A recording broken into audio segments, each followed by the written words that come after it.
इस स्टोरी की स्टार्टिंग में हम एक कैब को देखते हैं और उसी कैब के अंदर एक लड़की बैठी थी जो हमारी फीमेल लीड होती है, जिसने अपना फेस कवर कर रखा था।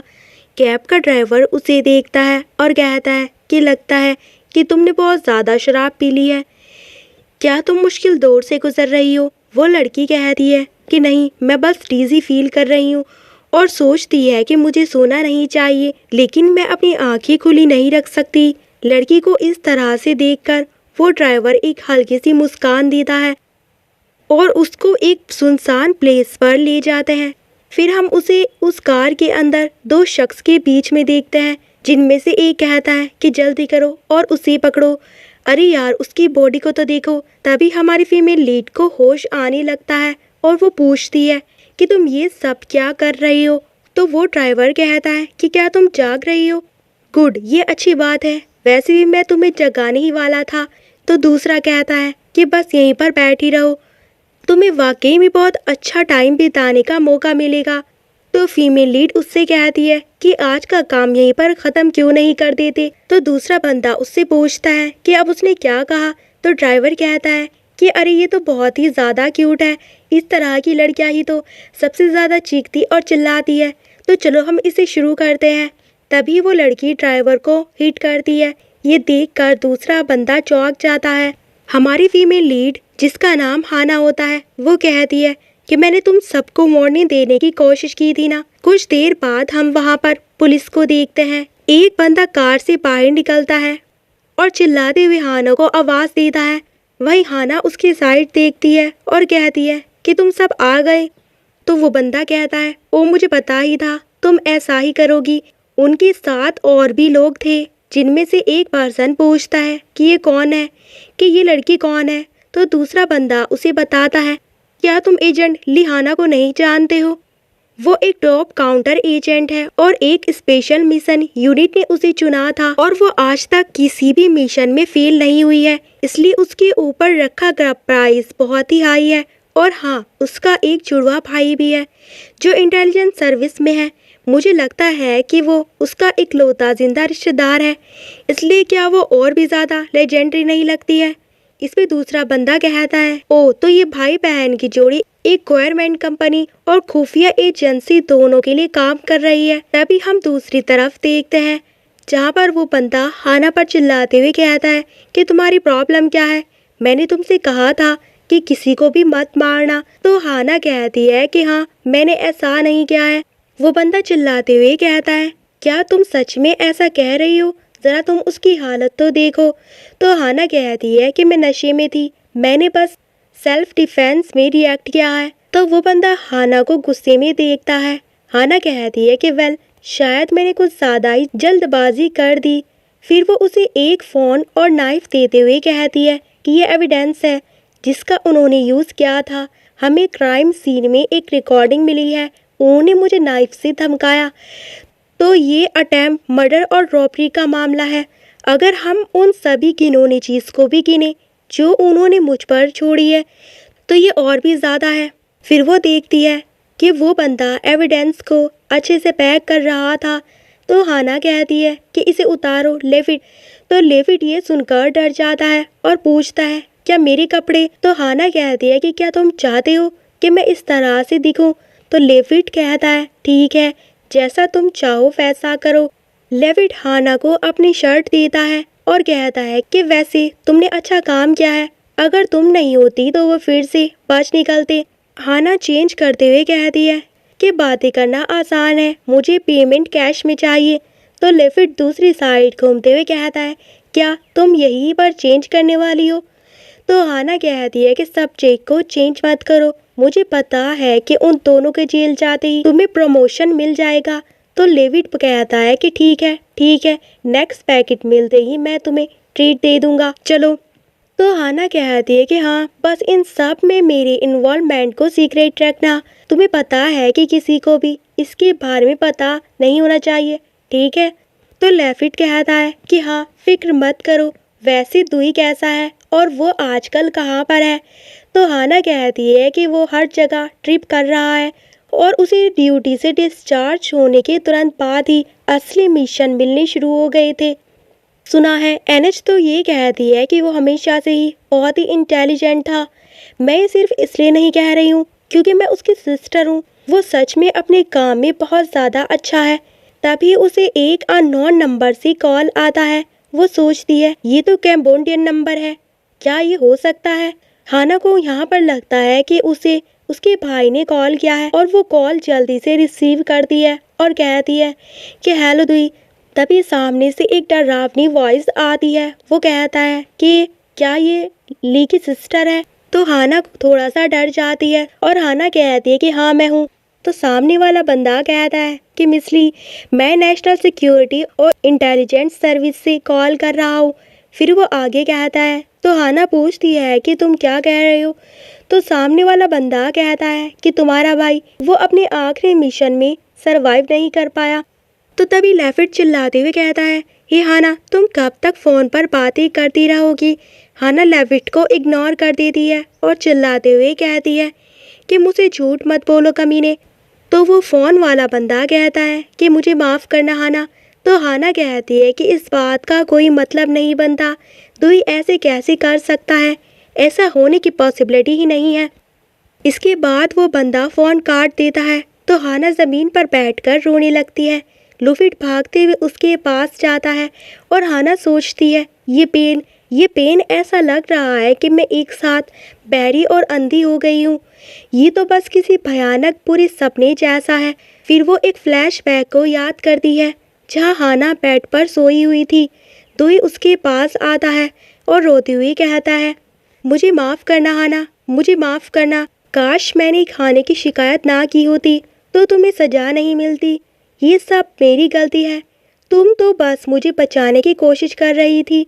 तो हाना उसके गालों पर हाथ रखती है और कहती है कि तुमने कुछ भी गलत नहीं किया है।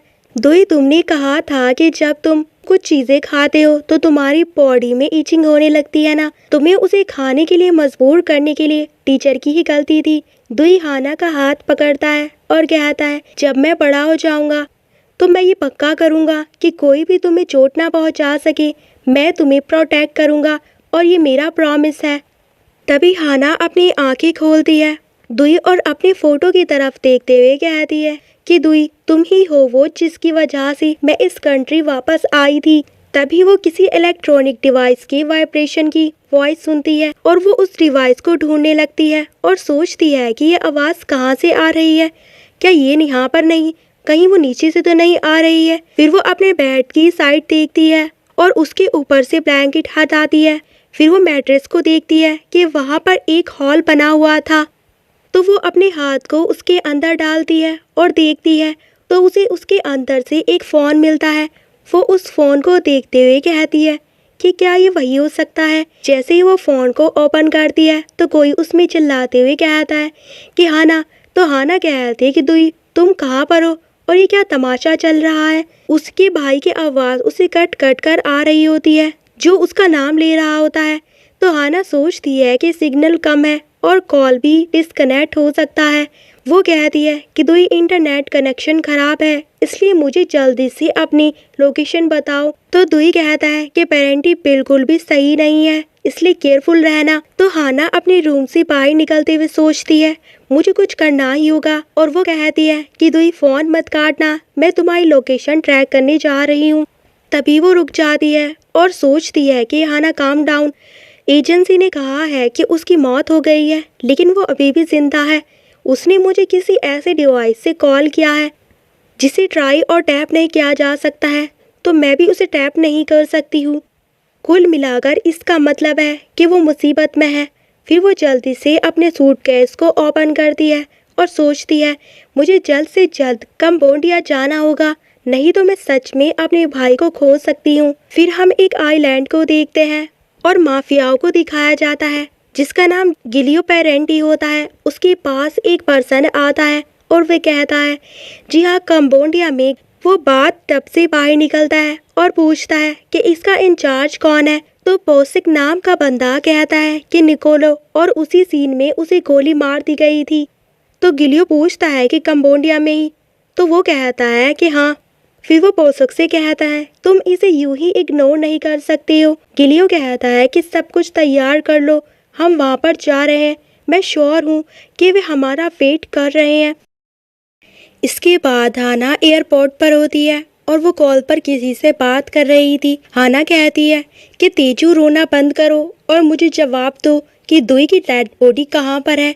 तो तेजू कहता है कि हमें नहीं पता, हमें वो नहीं मिला था, वहाँ पे बॉम्ब विस्फोट हुआ था। तो हाना पूछती है एक बॉम्ब विस्फोट?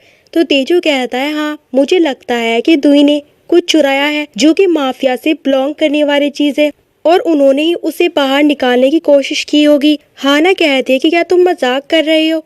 और सुनो तेजू, तुम्हें एयरपोर्ट पर सुबह आना होगा। तो ये सुनकर तेजू चौंकते हुए कहता है क्या? क्यों? रुको, तुम ऐसा नहीं सोच सकती। हाना कहती है कि तुमने कहा था कि तुम्हें अभी तक डेड बॉडी नहीं मिली है। वेल, मैं इसे ढूंढ लूंगी। और वो सोचती है कि साफ साफ कहूँ तो मैं अपने भाई को ढूंढ निकालूंगी, वो भी जिंदा। नेक्स्ट सीन में हम कंबोडिया के पैन स्ट्रीट को देखते हैं जहाँ पर हाना होती है और अपने हाथों को हिलाते हुए कहती है अरे यहाँ पर, ओहो यहाँ पर कितनी गर्मी है और वो तेजू कहाँ पर रह गया है। तभी तेजू चिल्लाते हुए हाना का नाम लेता है और कहता है हाना इस तरफ, हमारे लिए मैंने एक टुक टुक लिया है। ये बंदा तेजू चोई होता है जो कि इंटरनेशनल इंटेलिजेंस सर्विस का मेंबर है और दुई का सबसे क्लोज कलीग है। वो हाना के पास पहुंच जाता है। हाना पूछती है कि तुम्हारी कार कहाँ पर है। तो तेजू कहता है कि वो मेरे पास नहीं है क्योंकि मेरी आज ड्यूटी नहीं थी ना। तो हाना पूछती है तो फिर तुम ऑफिस क्यों गए थे? तो तेजू बोलता है कि ओ वो तो मुझे कुछ अर्जेंट काम को देखना था। ये कहकर वो जाने लगता है। तो हाना उसे शक भरी निगाहों से देखती है।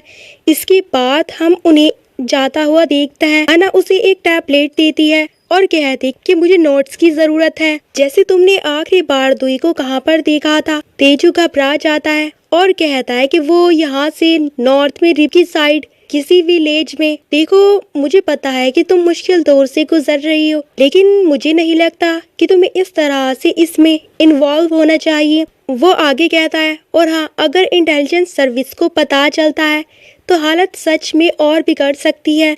तो हाना कहती है ठीक है, उसका आखिरी मिशन क्या था और उसके जेब में किस तरह का ड्रग्स मिला था और बॉम्ब विस्फोट होते टाइम उसने किस तरह के कपड़े पहने हुए थे। तेजू, तुम हर एक बात मुझे डिटेल से बताओगे, नहीं तो फिर मैं तुम्हें दिखाऊंगी कि रियली में मुश्किल होने का मतलब क्या होता है। ये सुनकर तेजू घबरा जाता है और कहता है ठीक है, लेकिन ये मैं सब आखिरी बार बताऊंगा। इसके बाद हम हाना के ब्रदर दुई के अपार्टमेंट को देखते हैं जहाँ पर हाना सब कुछ चेक करने लगती है और सोचती है कि ये बिल्कुल तुम्हारे जैसा है दुई, एकदम क्लीन अपार्टमेंट। मैं चाहे जितना भी इसके बारे में सोचूं, तुम्हारी तय तुम्हारे नेचर से मेल नहीं खाती है। तभी उसे तेजू की कही गई बात याद आती है।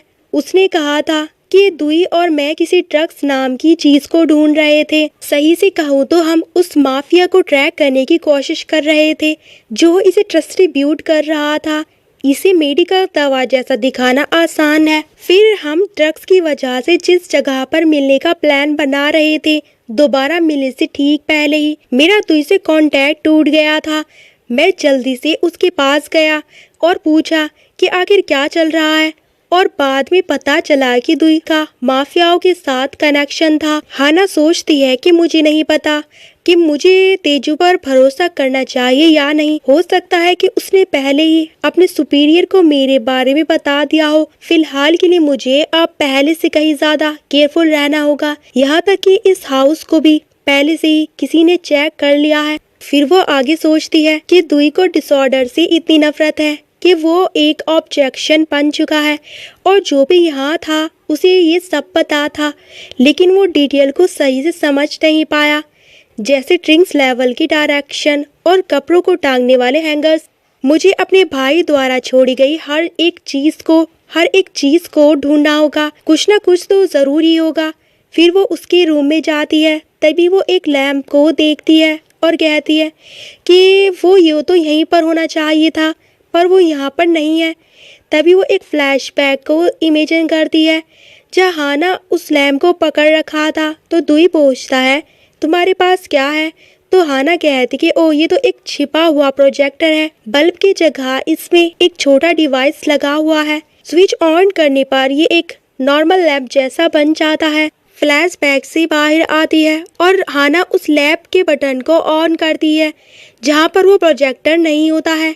तो वो देखती है कि दुई तुम एकदम इडियट हो, अब मेरे पास कोई भी चांस नहीं है। फिर वो अपने फोन को बाहर निकालती है और कहती है कि मेरा उसे कांटेक्ट करने का कोई भी इरादा नहीं था। और फिर वो किसी को कॉल करती है तो सामने से एक वॉइस आती है, ये क्या हुआ, क्या तुमने नशे में धुत होकर गलत नंबर डायल किया है? ये क्या तुम किसी पुराने लवर की तरह मुझसे प्यार करते हो? तो हाना सोचती है कि इसीलिए ही तो मैं कॉल करना नहीं चाहती थी। वो पूछती है कि लोगन तुम कैसे हो? तो लोगन कहता है कि फॉर्मेलिटीज की कोई जरूरत नहीं है, एनीवे तुम कंबोडिया में क्या कर रही हो? तो हाना हंसते हुए कहती है कि मुझे लगता है कि तुम ही मेरे पुराने लवर हो या फिर एक स्टॉकर। तो लोगन कहता है कि मैंने तुम्हें बहुत याद किया, मैं तुम्हें स्टॉक किए बिना कैसे रह सकता हूँ। तो हाना हंसते हुए कहती है कि मुझे लगता है कि इसका मतलब है कि मैं तुमसे हेल्प मांग सकती हूँ और इसके बदले में मैं तुम्हें उस मैटर के बारे में इंफॉर्मेशन भेजूंगी जिस पर मैं काम कर रही हूँ। तुम्हें जो दिखेगा वो तुम्हें और भी ज्यादा पसंद आएगा। तो लोगन पूछता है कि ये किस तरह का केस है? तो हाना कहती है कि इस केस में एक माफिया भी इन्वॉल्व है, साफ साफ कहो तो गिलियो पेरेंटी, माफिया डेविड मेयर।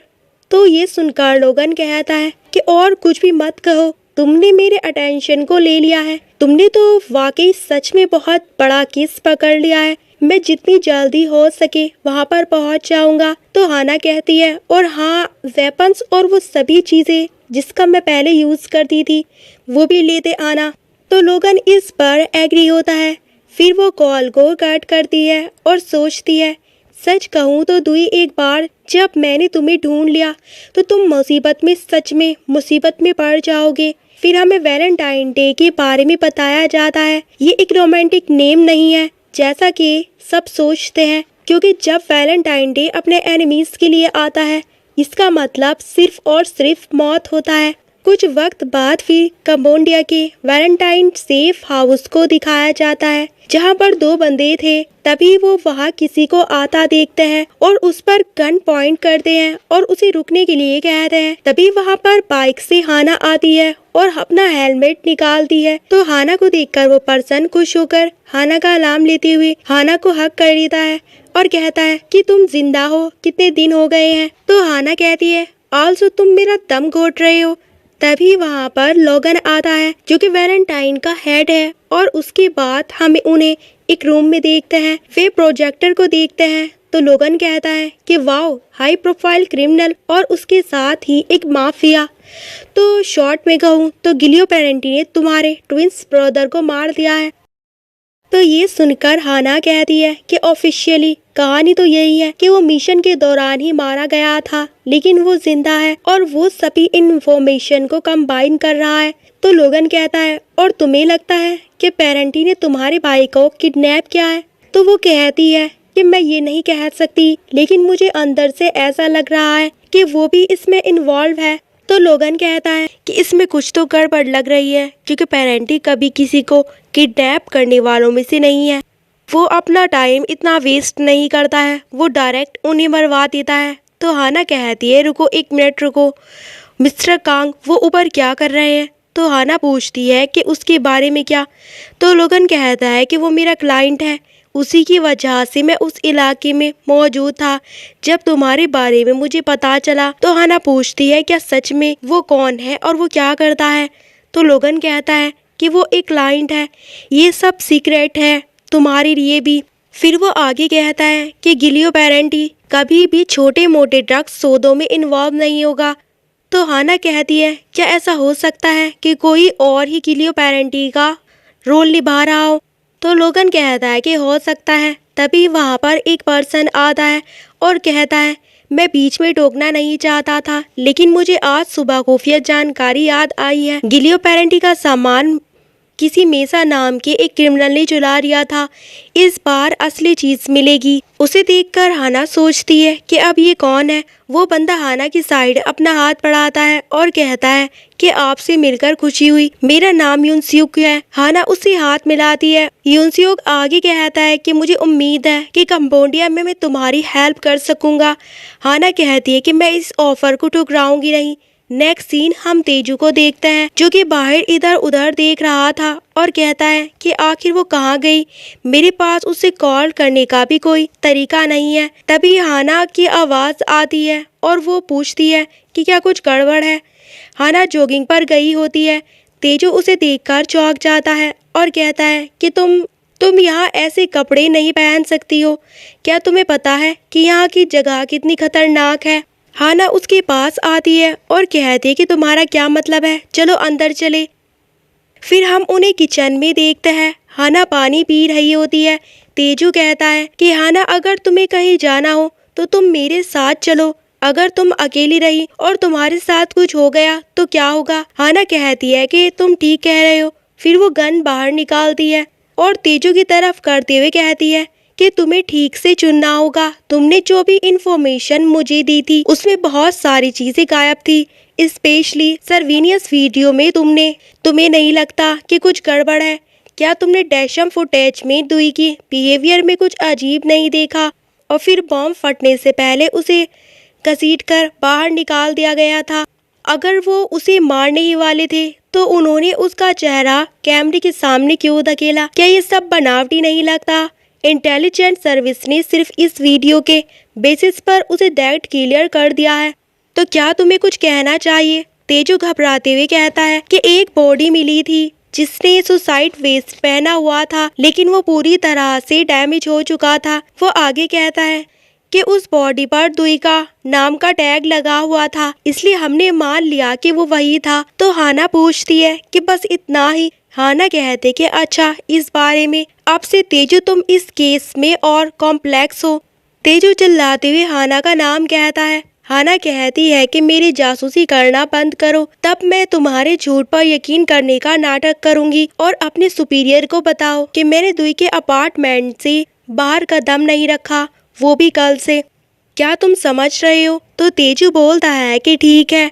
तभी कोई आकर तेजू पर अटैक करता है और वो यूनस्योक था जो कि तेजू के पास जाता है और उसे देखते हुए कहता है कि ये कितना दिल दहलाने वाला धोखा था। तो हाना अपने बालों को खोलते हुए कहती है कि इसे अभी विश्वासघात कहना बहुत ही जल्दबाजी होगा। स्टोरी की एंडिंग कैसी होगी इसे देखने के लिए हमें अभी भी वेट करना होगा। फिर हमें शाम का वक्त दिखाया जाता है। हाना अपनी बाइक को लेकर कहीं जा रही होती है। यूनस्योक पूछता है कि क्या तुम अभी निकलने का प्लान बना रही हो? तो हाना कहते कि हाँ, लोगन ने मुझे सेफ हाउस के कोऑर्डिनेट दे दिए थे।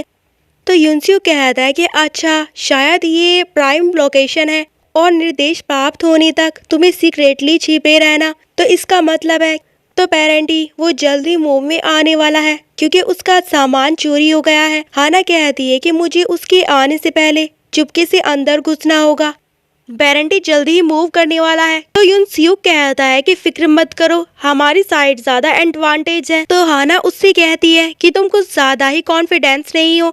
तो यूनस्योक कहता है कि हाँ बिल्कुल मैं हूँ। यूनस्योक हाना के करीब जाता है और कहता है कि हाना, मेरा एक क्वेश्चन है, तुम क्या किसी को देख रही हो? तो हाना पूछती है कि क्यों? तो यूनस्योक कहता है क्योंकि मुझे इसमें इंटरेस्ट है। हाना हंसने लगती है और उसे मिडिल फिंगर दिखाते हुए कहती है कि हाँ। तो यूनस्योक कहता है कि तुम्हारे पास सच में एक ग्रेट लवर है। मुझे लगता है कि मुझे एक और डांट खाने से पहले मुझे पीछे हट जाना चाहिए।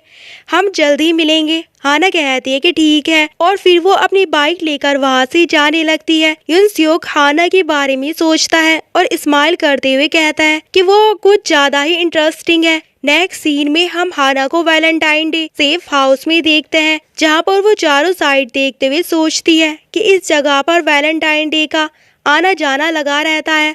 फिर वो एक बैग को चेक करती है जिसमें वेपन्स थे। तो हाना कहती है कि दुई, तुमने मुझे किस मुसीबत में घसीट लिया है। फिर वो दुई के बारे में सोचती है और कहती है कि क्या तुम मुझे एक और साइन नहीं दे सकते? क्या तुम अभी भी जिंदा हो? फिर हम एक फ्लैशबैक देखते हैं जहाँ लोगन हाना से पूछता है कि क्या तुम्हारी तरफ सब कुछ ठीक है? तो हाना कहती है कि हाँ लोगन, तो अभी तक तो कुछ भी नहीं हुआ है, लेकिन मैं तुमसे कुछ पूछना चाहती हूँ। वो आदमी यूनस्योक क्या वो वाकई में वैलेंटाइन डे का मेंबर है? लोगन कहता है कि तुम ये क्यों पूछ रही हो? तो हाना कहती है कि उसने बैच नहीं पहना था, इसलिए मुझे लगा था कि वो ग्रुप का मेंबर है। लोगन कहता है कि कोई कमेंट नहीं, लियो से निपटना बहुत ही मुश्किल है। हाना कहती है कि लियो, मैंने इसका नाम पहले भी सुना है। तो लोगन कहता है कि वेल, तभी हाना किसी की आवाज सुनती है और वो तुरंत ही फोन को फेंकते हुए गन पकड़ लेती है, जो कि यूनस्योक था। वो कहता है कि एडवर्ड, अमेरिका में मुझे इसी नाम से जाना जाता है। हाना पूछती है कि तुमने ये कैसे किया। यहाँ सब लोगन सुन लेता है और ये कहता है कि लगता है कि वो आ गया है। मैंने तुमसे कहा था कि उससे निपटना आसान नहीं होगा। हाना फोन को लेती है और लोगन से कहती है कि मैं तुमसे बाद में बात करूंगी। फिर वो यूनस्योक से कहती है कि तुम बिना किसी वजह के यहाँ पर क्यों आए हो। तो यूनस्योक कहता है कि मुझे लोगों को सरप्राइज करने में मजा आता है और ऐसा भी नहीं है कि तुमने मुझे ज्यादा चॉइस दिया हो। हाना कहती है कि बैठ जाओ। फिर वे दोनों बैठ जाते हैं। हाना पूछती है कि तुम इतनी दूर क्यों आए हो। तो यूनस्योक कहता है कि मुझे लगा कि तुम शायद बोर हो रही हो। हाना कहती है कि बकवास करना बंद करो। तो यूनस्योक कहता है कि ओह, बहुत ही पेन हो रहा है, मैं बस अपने पर्सनल बिजनेस को अटेंड करने के लिए आया हूँ। मुझे मोसा से अपना हिसाब छुट्टा करना है। हाना सोचती है कि मेसा कि मुझे इसी ग्रुप को इन्वेस्टिगेट करना है। वो कंबोडिया में अपना दबदबा बनाए रखने वाले ड्रग्स कार्टल्स में से एक है। वो बस पेरेंटी का सामान को चोरी करने से सेटिस्फाई नहीं हुआ तो उन्होंने सिसिलियन माफिया के एक मेंबर को मार दिया है। तो इन सब में यूनस्योक कैसे इन्वॉल्व हो गया है और लोगन क्या सोच रहा है। तभी यूनस्योक कहता है कि फिक्र मत करो, मैं तुम्हारे रास्ते में नहीं आऊंगा। तुम गिलियो पेरेंटी का ख्याल रखना और मैं प्लान के अकॉर्डिंग मेसा का ख्याल रखूंगा। तो हाना तुरंत ही यूनस्योक के कॉलर पकड़ लेती है और पूछती है कि तुम वैलेंटाइन डे के एजेंट नहीं हो, है ना। यूनस्योक कहता है कि क्या मैंने कभी कहा था। मैंने बस इतना कहा था कि जब तुम कंबोडिया में होंगे तो मैं तुम्हारी मदद करूंगा। क्या तुम्हें याद नहीं है। तो हाना उसके बारे में सोचती है और पूछती है, वेल, तुम किसके साथ मिले हुए हो। तो यूनस्योक उसके पास आते हुए कहता है कि मैं और वो। पर तभी हाना को लोगन का फोन आता है और वो कहता है कि वो आने वाले हैं। मेसा ने वो जो सामान चुराया था वो आ रहे हैं और पेरेंटी को पता चल गया है। वो 3 घंटे में कार्डिनोट में आ जाएंगे और वे 40 लोग हैं और उनके पास हैवी आर्म्स हैं। उनके पास एक ट्रेलर, 2 शॉपिंग कंटेनर और 6 ट्रक है। तो पेरेंटी को मेसा के मूवमेंट का पता चल गया है और वो उसे फॉलो कर रहा है। तो क्या तुम्हें लगता है कि तुम इसे संभाल सकती हो। तो हाना कहती है कि तुम मुझसे पूछ रहे हो कि क्या मैं संभाल सकती हूँ। फिर हमें इसके बाद नेक्स्ट सीन दिखाया जाता है जहाँ पर हाना इंजर्ड थी और सोचती है कि आखिर ये सब कैसे हो गया है। उसके आसपास भी कुछ लोग घायल थे। तभी उसके पास एक बंदा आता है और वो बंदा हाना को हेलो बोलता है। हाना सोचती है कि अभी 1 घंटे पहले मैंने कभी भी इस सिचुएशन के बारे में नहीं सोचा था। फिर हमें 1 घंटे पहले का वक्त दिखाया जाता है जहाँ पर हाना लैंडमाइन को चेक कर रही होती है और यूनस्योक से कहती है कि मैं चुपके से ट्रेलर के अंदर घुस रही हूँ, इसलिए मैं इसके आगे वाले ट्रक के टायरों को निशाना बनाऊंगी। यूनस्योक पूछता है, क्या तुम गिलियो पेरेंटी के आने तक पूरे ग्रुप को रोके रखोगी। तो हाना कहती है, नहीं, स्टेप 1 मेसा के आते ही बॉम्ब विस्फोट हो जाएगा और स्टेप 2 मैं इसका फायदा उठा के चुपके से कंटेनर में अंदर एंट्री करूंगी। स्टेप 3 मैं गिलियो पेरेंटी के आने तक का वेट करूंगी। तो यूनस्योक कहता है कि अच्छा ठीक है, बस मरना मत। तो हाना कहती है कि क्या कहा। तो यूनस्योक कहता है कि मुझे उम्मीद से कहीं ज्यादा तुम पसंद आने लगी हो। तो हाना कहती है कि ये डायलॉग अब पुराना सा लगने लगा है। तो यूनस्योक कहता है कि अरे तुम तो बहुत ही निर्दयी हो, वैसे तुम्हें रेडी हो जाना चाहिए क्योंकि टारगेट 1 3 मिनट में आ रहा है और गिलियो पेरेंटी 25 मिनट पर आएगा, वो भी एक ब्लैक कार में है। फिर कुछ देर बाद यूनस्योक कहता है कि सिर्फ 1 मिनट बाकी है, वो जल्दी आ रहा है। फिर वो काउंटिंग शुरू करता है और तभी विस्फोट होता है जिसकी वजह से हड़कंप मच जाता है। फिर यूनस्योक हाना से कहता है कि टेलर के अंदर जाने के बाद जिंदा होने का मैसेज दे देना। तो हाना इस पर एग्री करती है। फिर वो जल्दी से जाकर कंटेनर के गेट को ओपन करती है और अंदर कुछ लोगों को देखती है। हाना जल्दी से उनसे निपटने की कोशिश करती है। हाना आगे बढ़ने की कोशिश करती है। तभी इंस्योक बोलता है कि तुम्हारे पीछे देखो। तो हाना जल्दी से पीछे देखती है और उसे शूट कर देती है और फिर यूनस्योक से कहती है कि मैंने तुम्हारे लिए वो काम कर दिया है। फिर वो यूनस्योक का शुक्रिया कहती है। फिर वो सभी बॉडी को छिपाने लगती है और पूछती है कि टारगेट 2 कहाँ पर है। तो यूनस्योक कहता है कि बस 5 मिनट ही बचे हैं। यहाँ बहुत तेजी से वो आगे कार में बढ़ रहा है और बड़ी ट्रक भी आ सकती है। तो हाना कहती है कि क्या कहा और सोचती है कि क्या वो हम पर अटैक करने का प्लान बना रहे हैं। तभी उसे किसी की आवाज़ आती है जो कि चिल्लाते हुए कहता है कि बिना पूछे सारा सामान किसने हड़प लिया है और क्या तुम्हें पता है ये गिलियो पेरेंटी का सामान था। अगर मुझे ये पहले से पता होता तो मैं कभी भी इस पर कॉन्ट्रैक्ट साइन नहीं करता। ये सुनकर हाना सोचती है कि उसकी आवाज़ से लगता है कि उसने कभी भी गिलियो का सामना नहीं किया है। तभी यूनस्योक कहता है कि टक्कर होने वाली है और तभी एक कार आकर उस ट्रक पर टक्कर मारती है जिसकी वजह से हाना झुक जाती है और तभी उस ट्रक का सामान फिसलकर हाना के सिर पर गिरता है जिससे हाना बेहोश होने लगती है। तो यूनसंग पूछता है हाना क्या तुम ठीक हो। तो हाना मुश्किल से वहाँ से खड़े होने की कोशिश करती है और तभी मुश्किल से अपनी गन लोड करने लगती है। तभी वहाँ पर एक पर्सन की एंट्री होती है। उसे देखकर हाना कहती है कि अगर तुमने एक भी कदम बढ़ाया तो मैं तुम्हें शूट कर दूंगी। हाना के हाथ कांप रहे होते हैं।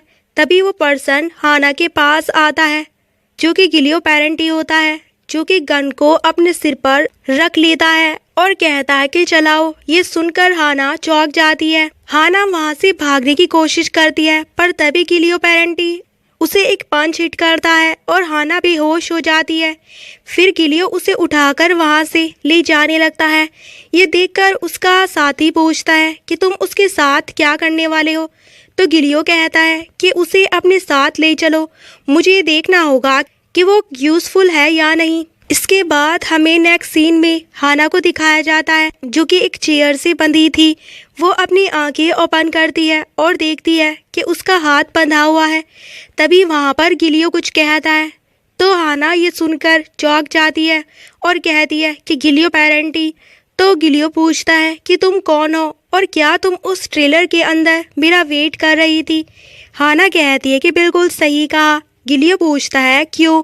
तो हाना कहती है कि इससे पहले कि मैं जवाब दूं अपने कपड़े उतारो। गिलियो पूछता है कि तुम क्या कह रही हो। तो हाना कहती है कि मुझसे ये उम्मीद तो नहीं कर रहे हो मैं बाथरूम से इसी हालत में वापस आऊं। मुझे देखो मुझ पर कितनी गंदगी लग रही है और मैं कितनी गंदी दिख रही हूँ। तो गिलियो उसका फेस पकड़ते हुए कहता है कि किसने कहा कि तुम यहाँ से जिंदा निकलोगी। क्या तुम मुझसे फ्लर्ट करने की कोशिश कर रही हो। तो हाना कहती है कि हो सकता है कि तुम्हें लास्ट में मेरी ज़रूरत पड़ सकती है। तो गिलियो कहता है कि मुझे तुम्हारी ज़रूरत पड़ेगी और वो उसके फेस को पकड़ लेता है। हाना कहती है कि तुम क्या करने की कोशिश कर रहे हो। तो गिलियो कहता है कि अगर तुम यही चाहती हो तो तुम्हें इसकी आदत डाल लेनी चाहिए। हाना कहती है कि क्या तुम्हें नहीं लगता कि तुमने मेरी बात को गलत समझा है। उसी वक्त वहाँ पर गिलियो का साथी आता है और चिल्लाता है कि गिलियो तुम क्या कर रहे हो। तो उसे देखकर हाना सोचती है कि ये बंदा। तभी वो बंदा गिलियो के पास आता है और कहता है कि मुझे लगता है कि तुम उसे जान से मारने का प्लान बना रहे थे। तो गिलियो कहता है कि मैं उसे जान से मारने ही वाला था। आखिरकार उसने कहा कि वो मुझे मारने आई है, लेकिन वो मेरे साथ लगातार फ्लर्ट करने की कोशिश कर रही थी और देखते ही देखते मैं उसके साथ मौज मस्ती करने लगा। वो बंदा फिर से बोलता है। तभी गिलियो पेरेंटी कहता है कि फिर से मुझे मत बताओ। वो बंदा घबराते हुए कहता है कि मैं अपनी बात वापस लेता हूँ, मुझे बस फिक्र हो रही थी। तो हाना सोचती है फिर से इसका क्या मतलब है। मुझे इटालियन ज़्यादा समझ नहीं आती है, लेकिन ऐसा लग रहा है कि कुछ अजीब हो रहा है, मुझे जल्दी करनी होगी। ये कहते हुए एक नाइफ निकालती है और अपने हाथ की रस्सियों को काटने लगती है। वो बंदा हाना के पास जाता है और कहता है ठीक है कि आगे का काम मैं संभाल लूँगा। वो गन निकालते हुए कहता है मैं इसे पूरी ईमानदारी से निपटा दूँगा। गिलियो कहता है कि नहीं, तुम बाहर जाकर घर के इंसिडेंट्स की रिपोर्ट करो। तभी हाना अपने हाथ की रस्सी को खोल देती है और जंप करते हुए उस बंदे को होस्टेज बना लेती है। वो उसकी गन भी छीन लेती है और गिलियो से कहती है कि पास आने के बारे में सोचना भी मत। गिलियो कहता है कि लगता है कि हमने तुम्हें ठीक से बांधा नहीं। हाना कहती है कि इससे कोई फर्क नहीं पड़ता, मैं तुम्हें ढूंढने के लिए कुछ भी कर सकती हूँ। तभी वहाँ पर बहुत सारे गार्ड आ जाते हैं। तो गिलियो उससे पूछता है कि क्या तुम मुझे ढूंढने के लिए यहाँ पर आई हो? तो हाना कहती है कि तुम्हें अभी तक पता नहीं चला कि तुम मेरे प्लान में फंस गए हो। मैं ही वो पर्सन हूँ जिसने तुम्हें इन सब में घसीटा है। वहाँ जो गार्ड्स आए थे वो चिल्लाने लगते हैं और हाना ने जिस पर्सन को हॉस्टेज बना रखा था वो भी चिल्लाने लगता है। तो गिलियो सबको रोकता है और हाना से पूछता है कि तुम मुझसे क्या चाहती हो? तो हाना कहती है कि मुझे तुम्हारी मदद चाहिए। अगर तुम ऐसा करते हो तो मैं उस कमीने को पकड़ने में मदद करूंगी जो गिलियो पेरेंटी बन के घूम रहा है। वहीं दूसरी साइड हम उस इंसिडेंस की जगह पर देखते हैं जहां पर ऑफिसर आ जाते हैं और इस जगह को इन्वेस्टिगेट करने लगते हैं। तभी एक ऑफिसर युनस्योक के पास आता है और कहता है कि मुझे माफ करना, लेकिन हमें बॉडी का क्या करना चाहिए? तो युनस्योक उसे पैसे देता है और कहता है कि इन्हें ठिकाने लगाने के लिए जो भी करना पड़े वो करो और इन्हें पकड़ने का सारा क्रेडिट तुम्हें जाता है। वो ऑफिसर झुककर वो पैसे लेता है और युनस्योक सोचता है कि पेरेंटी और उसके ग्रुप ने वेपन का बैग और सामान से भरा हुआ ट्रक ले लिया है। मुझे सबसे आखिर में जिस चीज़ का ध्यान रखना चाहिए था वो है। फिर वो एक बॉडी के पास जाता है और उसका फ़ोन लेकर उसे अनलॉक करता है और उसके फ़ोन में कुछ चेक करते हुए कहता है कि अब मेरी उम्मीद से भी ज़्यादा देर हो चुकी है। फिर हम उसके पीछे तेजू को देखते हैं। तो युनस्योक कहता है कि तेजू, मैंने तुम्हें नहीं देखा क्योंकि हाना ने तुम्हें बुरी तरह से पीटा था। लगता है कि तुम बच गए हो। तो तेजू बोलता है कि सही कहा, वैसे तुमने मुझे पहले क्यों नहीं बताया? क्या हाना और दुई वे ट्विंस हैं? तो तेजू कहता है कि मुझे नहीं लगा था कि ये इतना इम्पोर्टेंट होगा, लेकिन लगता है कि अब ये ज़रूरी है। तो युनस्योक कहता है कि मुझे हाना और दुई के बारे में इंफॉर्मेशन चाहिए। तो तेजू कहता है कि वे दोनों एक आम नागरिक से ज़्यादा कुछ भी नहीं है और वे दोनों एक दूसरे के इकलौती फैमिली मेंबर है, इसलिए वो उसे नहीं छोड़ सकती। इतनी दूर तक वो इसीलिए ही आई है। तो युनस्योक तेजू पर गन पॉइंट करते हुए कहता है कि तेजू, ये फैसला मुझे करना है और अब ध्यान से सुनो। इससे पहले कि मैं तुम्हें निकाल दूँ, बेहतर होगा कि तुम कुछ फायदेमंद काम करना शुरू कर दो। ये कहकर वो वहाँ से जाने लगता है। तो तेजू पूछता है कि क्या तुम उसमें इंटरेस्टेड हो? तो युनस्योक कहता है कि वो बहुत ही खूबसूरत लड़की है, इसलिए मैं अपने प्लान को चेंज करने के बारे में सोच रहा हूँ। फिर हमें दूसरी साइड दिखाया जाता है जहाँ गिलियो हाना से पूछता है, तो तुम उस पर्सन को पकड़ने जा रही थी जो मेरी नकल कर रहा है, लेकिन इसके लिए अब थोड़ी देर हो चुकी है क्योंकि मेसा के वो लोग उसी सीन पर उनकी मौत हो गई है। मुझे तो उनसे अपनी मर्जी के मुताबिक कोई सवाल पूछने का मौका नहीं मिला। तो हाना चिल्लाते हुए कहती है कि मेरा भाई तुम्हारे हर शक्ल को फॉलो कर रहा था। अगर तुम मेरी मदद करोगे तो हम इन सब के पीछे जो है उसे भी ढूंढ निकालेंगे। तो गिलियो पूछता है कि तुम्हारा भाई? तो हाना कहती है कि ऐसी अफवाह है कि तुमने इंटेलिजेंस सर्विस के एक एजेंट को मारने का ऑर्डर दिया था जो कि मेरा भाई है। तो गिलियो पूछता है कि अगर ऐसा है तो इसका मतलब ये नहीं है कि वो पहले ही मर चुका है। तो हाना कहती है कि नहीं, वो अभी भी जिंदा है, इसलिए मैं तुम्हें ढूंढने के लिए यहाँ पर आई हूँ। मैं पूरी तरह से ये देखना चाहती थी। तो गिलियो पूछता है कि क्या ये मैं क्लियर करूँ कि मैंने उसे मार दिया है? तो हाना कहती है कि नहीं, मैं ये क्लियर करने नहीं आई हूँ कि तुमने उसे नहीं मारा है। गिलियो कहता है कि वो तुम्हारे लिए बहुत ही कीमती है ना? तो हाना कहती है हाँ, और वो सोचती है कि मैंने ये सब पेरेंटी के अटेंशन को पाने के लिए प्लान बनाया था। अगर मैं उसे ये सोचने के लिए मजबूर कर दूँ कि मैं यूज़फुल हूँ तो ये ऑपरेशन सक्सेसफुल रहेगा। वो पूछती है कि तुम इसके बारे में क्या कहते हो? तो गिलियो अपने कोट के बटन ओपन करता है और कहता है कि सबसे पहले तुम यही चाहती थी ना। फिर वो अपने साथी से कहता है कि इसे मेरे पास लेकर आओ, चलो थोड़ी देर के लिए आराम करते हैं। पर एक ग्लास वाइन लाता है और हाना से कहता है कि इसे ले लो और लॉरेंजो को छोड़ दो। तो लोरेंजो रोने लगता है। उस वाइन को देखकर हाना कहती है कि क्या तुम्हें सच में लगता है कि मैं इसे ड्रिंक करूंगी?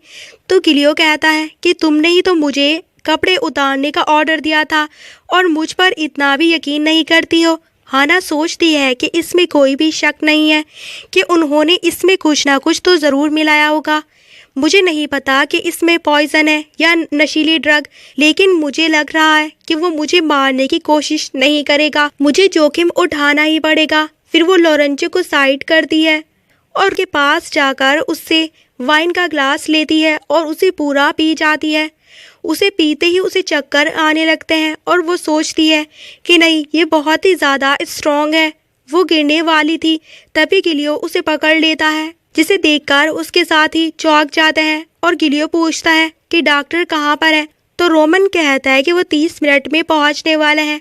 तो गिलियो कहता है कि ये ध्यान करना कि उसे 1-1 इंच का इलाज हो जाए। इसके बाद हम हाना को जेल में देखते हैं, जहाँ कोई पर्सन हाना से कहता है कि तुम इसे कभी भी भूल नहीं पाओगी। मुझे जो भी दर्द सहना पड़ा है, मैं ये देखूंगा कि तुम्हें भी वही दर्द सहना पड़े। ये कहते हुए कोई पर्सन उसकी तरफ हाथ बढ़ाता है। तभी हाना अपनी आंखें खोलती है तो वो जागते हुए कहती है कि किसका रूम है। वो अपने हाथों में सीरीज लगी हुई देखती है और कहती है, ओ तो उन्होंने मुझे सिर्फ नींद की गोलियां दी थी। मुझे उम्मीद नहीं थी कि वो मेरे जख्मों पे भी पट्टियां बांधेगा। अरे नहीं, वो कितना भयानक सपना था।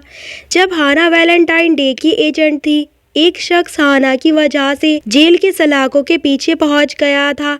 जेल में रहने के दौरान उसके दुश्मनों ने उसके सभी फैमिली मेंबर्स का पता लगाकर उन सभी को मार डाला था और उस बंदे ने हाना को कर्ज दिया था। वो सोचती है कि उसने कहा था कि वो बदला ज़रूर लेगा। सबसे पहले तो मेरा एक ही रिएक्शन था। इस सब को सुनकर मेरी हंसी निकल गई थी, लेकिन जैसे जैसे टाइम बीतता गया मेरी बेचैनी बढ़ती गई। जब हालात वाकई बहुत ही ख़राब थे तो मैं दुई को हर दिन मिलने जाती थी ताकि ये देख सकूं कि वो अभी भी ठीक है। बाद में हाना को पता चला कि वो पर्सन किसी रिवेंज स्कैम में फंसकर मर गया था। वो आगे कहती है कि ये एक भयानक एक्सपीरियंस था, एक ऐसा एक्सपीरियंस जिसे मैं दोबारा कभी नहीं करना चाहती। चलो इसके बारे में सोचना बंद करते हैं। और वो कहती है कि मैं दुई को हर हाल में बचाऊंगी, चाहे कुछ भी हो जाए, और बस मुझे इसी बात पर फोकस करना है। लेकिन पहले मुझे कुछ खाने की ज़रूरत है, फिर मैं पेरेंटी को मनाने का कोई दूसरा तरीका सोचूंगी। हाना ने गिलियो की शर्ट पहनी हुई थी, जिसे देखकर हाना सोचती है कि उसने मेरे सारे कपड़े फेंक दिए हैं। वो घिनौना आदमी। मुझे पता था कि उससे निपटना आसान नहीं होगा, लेकिन मैंने कभी नहीं सोचा था कि वो इस तरह का आदमी होगा। और मुझे बिल्कुल भी पता नहीं है उसने मुझे जिंदा क्यों रखा हुआ है। फिर वो बाहर आती है और वहाँ पर वो लोरेंजो को देखती है। लोरेंजो उसे देखकर चौंक जाता है और कहता है कि तुम। तो हाना अपना हाथ ऊपर करते हुए कहती है कि मुझे माफ़ करना, जो कुछ भी अब तक हुआ है उसके लिए मुझे बुरा लग रहा है। वो सोचती है कि मुझे उसकी नज़रों में अपनी जगह बनाने की कोशिश करनी चाहिए ताकि मैं कुछ इन्फॉर्मेशन निकाल सकूं। वो कहती है कि तुम्हें मुझ पर गन पॉइंट करने की कोशिश बिल्कुल नहीं करनी चाहिए। तो लोरेंजो कहता है कि तुम अपने रूम में वापस जाओ, कुछ भी होशियारी करने के बारे में मत सोचना। हाना कहती है कि मैं ऐसा नहीं करूँगी, मैं प्रॉमिस करती हूँ। तो क्या तुम मेरे लिए कुछ खाने का इंतज़ाम कर सकते हो? लोरेंजो कहता है कि हमारे पास खाने पीने का ज़्यादा सामान नहीं है, क्या ये ठीक है? तो हाना कहती है कि हाँ बिल्कुल। लोरेंजो कहता है कि मुझे फॉलो करो, और वैसे तुम हो कौन? तभी हम उसके कॉलर में एक छिपा हुआ माइक भी देखते हैं। वही लोरेंजो पूछता है, क्या तुम एक असिस्टेंट या स्पाई हो? तो हाना कहती है कि नहीं, ये एक दोनों बातें गलत है। अब मैं सिर्फ एक बस भिक्षु हूँ। ये सुनकर लोरेंजो बोलता है कि भिक्षु, ओ अच्छा, मुझे ये शब्द पता है। वो जो भी बातें कर रहे थे वो सारी बातें गिलियो सुन रहा था। लोरेंजो कहता है कि ये शब्द साई ने मुझे ये सब सिखाया था। हाना पूछती है साई? तो लोरेंजो घबरा जाता है और कहता है कि हाँ, साई एक लड़की है जो बिल्कुल तुम्हारे जैसी दिखती है। इसके बाद लोरेंजो जल्दी से हाना के लिए कुछ खाने के लिए बनाता है। हाना खाना खाते हुए लोरेंजो को शुक्रिया कहती है। उसे इस तरह से देखकर लोरेंजो सोचता है कि और मैं बात सोच रहा था कि वो एक गन मॉन्स्टर है, पर ये बहुत ही ज़्यादा सरप्राइजिंग है। हाना एक बाइट लेती है और कहती है ये तो बहुत ही अच्छा है। तो वैसे वो साई कौन है जिसके बारे में तुम पहले बात कर रहे थे? क्या वो माफिया का पार्ट है या फिर शायद गिलियो पेरेंटी की लवर? तो लोरेंजो घबरा जाता है और कहता है कि वो बस हमारी कलीग थी और गिलियो के सामने कभी भी उसके नाम का जिक्र भी मत करना, समझी? और उसे ज़्यादा नाराज़ करने की कोशिश मत करना। वो बस फिलहाल के लिए तुम्हारे साथ अच्छा बिहेव कर रहा है। हाना सोचती है कि गिलियो और साई उन दोनों के बीच कुछ तो चल रहा है। फिर लोरेंजो डिश वॉश करते हुए पूछता है तो तुम अपने भाई को ढूंढ रही हो? तो हाना कहती है हाँ, क्या तुम्हें उस बारे में कुछ पता है? तो लोरेंजो कहता है कि पेरेंटी लोगों को हॉस्टेज बनाने वालों में से नहीं है, उसे ये झंझट बिल्कुल भी पसंद नहीं है, वो तो सीधे लोगों को मार डालना चाहता है। तो हाना पूछती है और उस धोखेबाजों का क्या, वो उसके बारे में कुछ भी नहीं करेगा? तो लोरेंजो कहता है अगर हमें हर उस पर्सन के पीछे भागना पड़े जो उसके होने का नाटक कर रहा है तो हम कभी भी कुछ भी पूरा नहीं कर पाएंगे। वो बहुत ही है। तो लोरेंजो बताता है कि इतने ज़्यादा कि तुम उससे रोड पर भी टकरा सकती हो। हाना सोचती है कि लगता है कि उसे उन लोगों में पकड़ने में कोई भी इंटरेस्ट नहीं है। क्या इसका मतलब ये है कि वो मेरे जाल में फंसने का नाटक कर रहा है? लेकिन क्यों? वो आगे सोचती है कि इंटेलिजेंस सर्विस का मानना है कि उनके पास ऐसे सबूत है जो ये प्रूव कर सकते हैं कि दुई उनके साथ विश्वासघात कर रहा था। मुझे यहीं रुकना होगा जब तक कि मुझे कुछ मिल ना जाए। आखिर वो क्या स्कैम करने की कोशिश कर रहा है? इसके बाद वो फिर से रूम में जाने लगता है। तो लोरेंजो पूछता है वैसे क्या तुम FBI के साथ नहीं हो? तो हाना पूछती है कि क्यों, क्या मैं बहुत ही अमेजिंग हूँ? तो लोरेंजो कहता है कि मुझे पूछना ही नहीं चाहिए था। हाना कहती है कि क्यों नहीं, ये तो मज़ेदार है, चलो मुझसे सवाल पूछते रहो। तभी सामने गिलियो को दिखाया जाता है जो कहता है कि लगता है कि तुम दोनों बहुत ही ज़्यादा करीब आ गए हो। क्या तुम्हें ये डेट अच्छी लगी? तो लोरेंजो गुस्से में कहता है कि डेट? कौन सी डेट? इस औरत ने मुझे जान से मारने की कोशिश की थी, क्या तुम भूल गए हो? और हाँ, वो मेरे टाइप की नहीं है। तो गिलियो हाना को देखता है और कहता है कि जाओ पहले क्लॉथ चेंज कर लो, रूम में कपड़े हैं। हाना सोचती है कि वो मेरे सारे कपड़े ले गए, वे क्या करने की कोशिश कर रहे हैं? वहीं पर गिलियो कहता है कि तुम इसे पहनकर वहां नहीं जा सकती जहां पर हम जा रहे हैं। तो लोरेंजो कहता है कि अच्छा, मुझे लगता है कि तैयारी पूरी हो चुकी है। तो हाना को कुछ समझ नहीं आता है। लोरेंजो कहता है कि जाओ कपड़े चेंज कर लो, हम किसी फ्यूनरल में जा रहे हैं। नेक्स्ट सीन में हम देखते हैं जहाँ पर बहुत बारिश हो रही होती है। गिलियो और उसके साथ ही किसी होटल में जाते हैं। हाना ये सब देखकर सोचती है कि उन्होंने अपने उस साथी की बॉडी वापस ले ली है जिसकी डेथ कंबोडिया में हुई थी और उसकी याद में एक छोटा सा फ्यूनरल रखा हुआ है। उन सभी के हाथों में एक एक फूल था और उन्होंने ताबूत में ले जा रही बॉडी की ओर देखते हुए उसे लास्ट गुड बाय किया। फिर हाना अपनी कंट्री की लैंग्वेज में प्रे करती है। ये सुनकर गिलियो पूछता है कि क्या तुम कोरियाई लैंग्वेज कह रही हो? तो हाना कहती है कि हाँ, फ्यूनरल के टाइम हम यही करते हैं। इसका मतलब ये है कि आत्मा को खुशी मिले और मौत से मुक्ति हो जाए। गिलियो कहता है कि मुक्ति, अच्छा ऐसा है। ये सब खत्म होने के बाद हम बात करेंगे। थोड़ी देर बाद हम उन्हें एक टेबल पर देखते हैं। एक सर्वेंट उनके लिए खाना लेकर आता है। तो हाना कहती है कि तुम मुझसे जो भी पूछना चाहते हो पूछो, मैं तुम्हारे सभी सवालों का जवाब देने की कोशिश करूंगी। तो गिलियो कहता है फिर मुझे साफ साफ बताओ कि तुम क्या चाहती हो। तो हाना पूछती है कि अगर मैं तुम्हें बताऊं कि मुझे क्या चाहिए तो क्या तुम मेरी सारी इच्छा पूरी करोगे? तो गिलियो कहता है कि इस बात पर डिपेंड करता है कि वे इच्छा क्या है। तो हाना कहती है कि सबसे पहले मैं चाहती हूँ कि तुम मेरे भाई दुई को ढूंढने में मेरी हेल्प करो और दूसरा मुझे उस पर्सन के बारे में पता लगाने में मेरी हेल्प करो जिसने उसे निशाना बनाया और तीसरी मेरी प्लेट कहाँ पर है। तो गिलियो पूछता है कि क्या तुमने जो पहले खाना खाया था वो काफ़ी नहीं था? फिर वो अपने सर्वेंट से कहता है कि तुम सब अभी चले जाओ। वे सभी वहाँ से जाने लगते हैं। तो फिर गिलियो अपनी प्लेट हाना को देने लगता है। तो हाना शुक्रिया कहती है और सोचती है कि मुझे शायद एक नाइफ अपनी जेब में रख लेना चाहिए, कहीं शायद बाद में काम आ जाए। तभी गिलियो वहाँ से उठ जाता है और कहता है कि जितना मैं इसके बारे में सोचता हूँ उतनी ही ये मज़ेदार लगने लगता है। देखो, मैं अभी तुम्हारे बारे में एक भी बात नहीं जानता। फिर वो हाना के पास जाता है और कहता है, मेरे लिए बहुत सारे टैलेंटेड इंटेलिजेंट ऑफिसर काम करते हैं, फिर भी वो तुम्हारे बारे में कुछ भी पता नहीं लगा पाए। मुझे लगता है कि मैं तुम्हें वार्निंग दे दूं। और वो उसका गला पकड़ लेता है। गिलियो आगे कहता है कि तुम्हारे जैसे खतरनाक जानवर को वश में करना मेरा एक शौक है और तुम्हारी वजह से ही मैं और भी ज़्यादा एक्साइटेड हो जाता हूँ। हाना सोचती है कि ये साइको है, वो मेरी उम्मीद से कहीं ज़्यादा डेंजरस है। और वो कहती है कि फिर जब तुम उन्हें बस में कर लेते हो तो क्या तुम उन्हें बिना दया दिखाए मार डालते हो? तो गिलियो कहता है कि नहीं, सही से कहूँ तो मैं बस उन्हें मारता हूँ जो पालतू होने का दिखावा करते हैं। मैं ये विजुलाइज करता हूँ कि उसके किस हिस्से से शुरू करना चाहिए और मुझे उसके साथ क्या करना चाहिए। तो हाना कहती है कि ठीक है, मैं समझ गई कि तुम्हारा पर्पस क्या है, लेकिन तुम्हारा हाथ मेरे गले पर क्यों है? गिलियो गुस्से में कहता है कि हमें टक्कर वाली जगह के पास से ये बैग मिला है। उसके अंदर गोविट स्मिथ की एक वीडियो मिला है। बॉम्ब फटने से पहले वो तुम्हारी भाई के साथ कैमरे में कैद हो गया था। तो हाना पूछती है कि क्या तुमने वीडियो देखा है? तो गिलियो कहता है कि मेरे सवाल का जवाब दो, स्मिथ के साथ तुम्हारा क्या रिश्ता है? तो हाना सोचती है कि वीडियो में दिख रहा पर्सन, जरा सोचो, द्विक एक ऐसा इंसान था जिसने एक्सप्लोसिव डिवाइस पहना हुआ था, पर क्या वो आदमी गेविन स्मिथ था?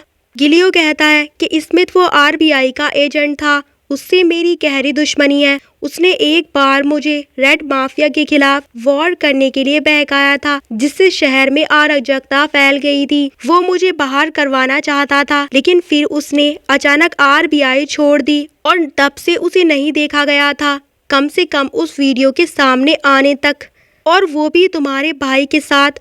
तो हाना हकलाते हुए कहती है कि वो कमीना, वो मेरे भाई के साथ ऐसा क्यों करेगा?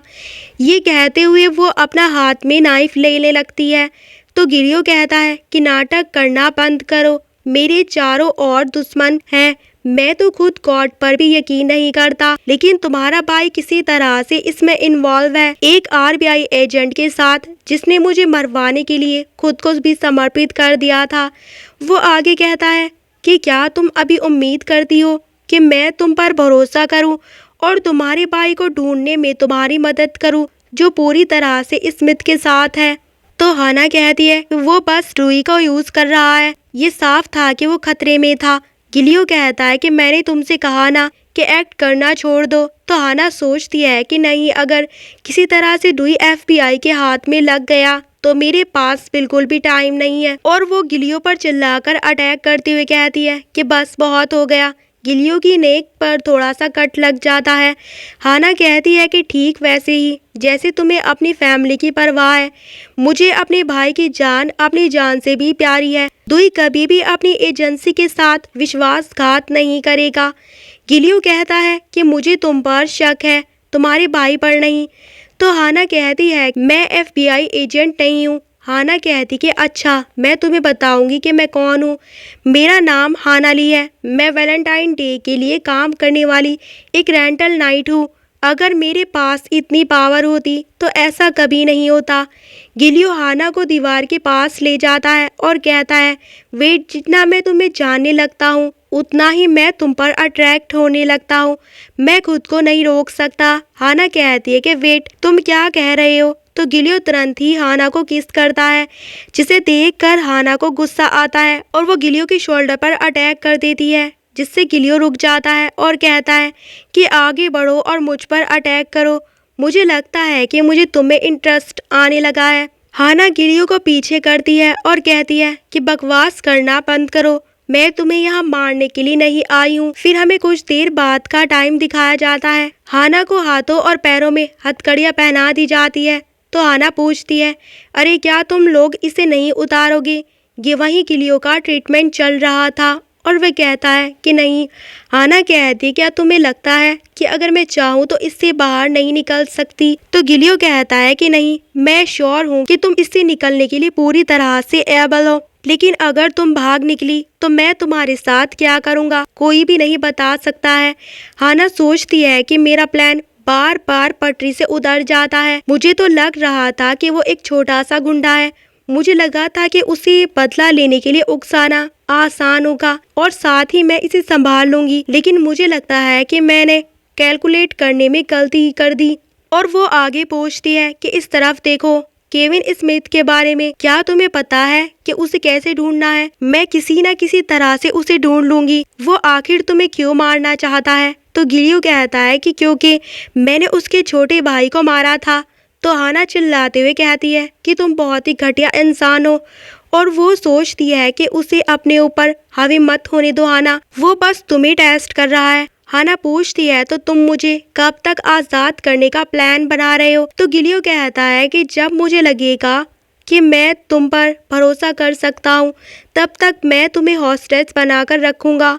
तो हाना कहती है कि जैसा कि मैं इतने टाइम से आज़ाद घूम रही थी। तो गिलियो कहता है तो फिर हम तुम्हें मेरी कैदी कहेंगे। हाना को गुस्सा आने लगता है और वो सोचती है कि मैं ऐसे ही यहाँ पर नहीं बैठ सकती। फिर वो अपने सामने दो गार्ड्स को देखती है और सोचती है कि मुझे लगता है कि मुझे सबसे पहले उन दोनों को काबू करना होगा। मैं उन्हें बेहोश कर सकती हूँ और फिर मैं उस विंडो से जंप करूँगी। तो तभी रोमन हाना के सिर पर गन पॉइंट करते हुए कहता है कि इसके बारे में सोचना भी मत, अपने रूम में वापस जाओ। तो हाना चुप हो जाती है और उसे देखकर गिलियो हंसने लगता है।